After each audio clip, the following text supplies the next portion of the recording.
जो लोग रोमन साम्राज्य की उत्थान और पतन पर विचार करने का आनंद लेता है, आप लोगों को जानना जरूरी है आप कौन है। आप प्राचीन जलवायु परिवर्तन और संक्रामक रोग का प्रकोप का बीच घनिष्ठ संबंध पर विचार नहीं किया। इतिहासकार काइल हार्पर और सहकर्मियों ने 26 जनवरी को साइंस एडवांसेस में रिपोर्ट दी है कि तेजी से ठंडे होते तापमान और वर्षा में गिरावट की अवधि रोमन साम्राज्य में आई 3 महामारियों के साथ मेल खाती है।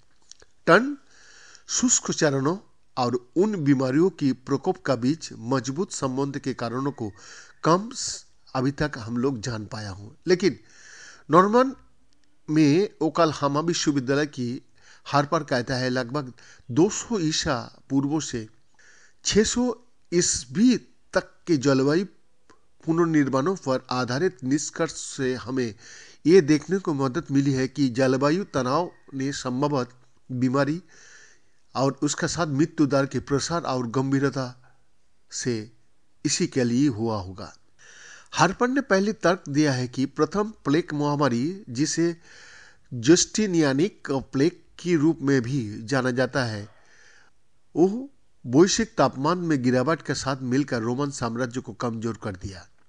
प्रिंसटन यूनिवर्सिटी के इतिहासकार जॉन हाल्डेन का कहना है कि नए निष्कर्ष इस विचार को पुष्ट करता है कि जलवायु परिवर्तन संक्रामक रोगों की उत्पत्ति और प्रसार को संभावित कर सकता है, लेकिन ये स्पष्ट नहीं है कि प्राचीन रोमन क्षेत्र में कई कारकों, जिनमें लंबी दूरी की व्यापार नेटवर्क और घनी आबादी वाली बस्तियां शामिल है, थी। वहाँ पे लोगों ने वहाँ का लोगों में बीमारी फैलने की आशंका को बढ़ा दिया है, यही हेल्डन कहता है, जिन्होंने नए अध्ययन में भाग नहीं लिया।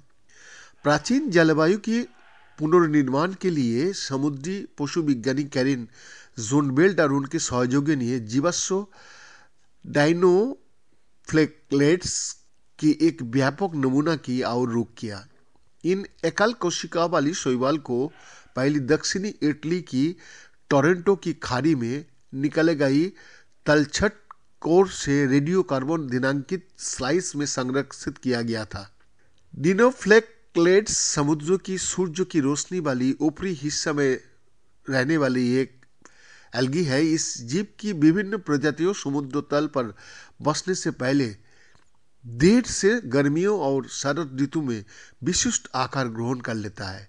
कुछ प्रजातियों केवल ठंडे पानी में ही रहती है, अन्य केवल गर्म पानी में। जर्मनी में ब्रेमेन विश्वविद्यालय की जोनबेल्ट कहता है देर से गर्मियों और शरद ऋतु में टोरंटो की खाड़ी में पानी का तापमान दक्षिणी इटली की हवा के तापमान के साथ काफी हद तक मेल खाता है।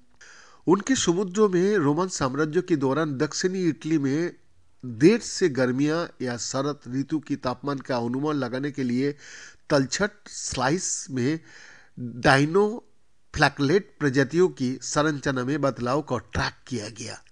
टीम ने प्राचीन वर्षा में परिवर्तन का आकलन करने के लिए डायनोफ्लेगलेट्स का भी उपयोग किया।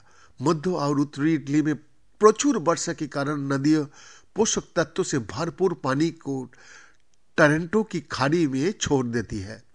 प्रचुर मात्रा में पोषक तत्व पर निर्भर रहने के लिए जानी जाने वाली डायनोफ्लेगलेट प्रजातियां उन परिस्थितियों में पनपती है और समुद्र तल पर समाप्त हो जाती है। अन्य डायनोफ्लेगलेट प्रजातियां पोषक तत्वों की कमी वाली पानी को पसंद करती है। पानी का नीचे तलछट में उनका संरक्षण अल्प वर्षा का दर्शाता है।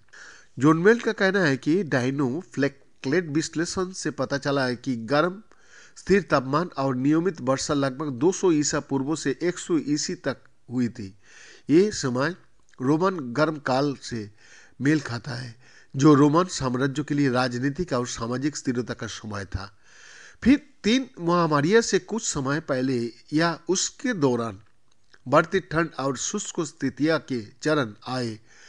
एटोनिन प्लेग, जो 160 के दशक का अंत में मिस्र से यूरोप और ब्रिटिश द्वीपों तक फैल गया।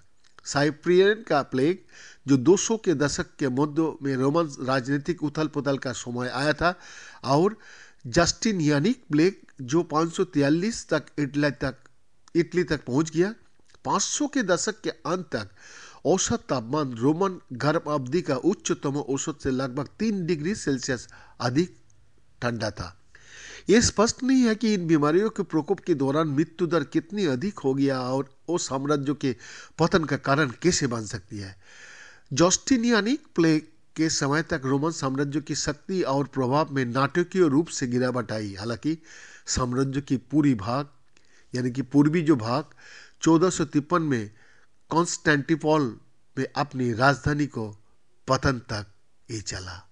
स्विट्जरलैंड में बेसेल विश्वविद्यालय के शास्त्रीय पुरातत्वविद ब्रैंडन मैकडोनाल्ड्स का कहना है कि प्राचीन रोमन काल से मूल्यवान नए जलवायु जानकारी प्रदान करने के बावजूद ना तो जोनफेल्ड की टीम और ना ही कई अन्य निश्चित रूप से कह सकता है कि तापमान और वर्षा परिवर्तन ने संक्रामक रोगों का प्रसार में कैसे मदद की है।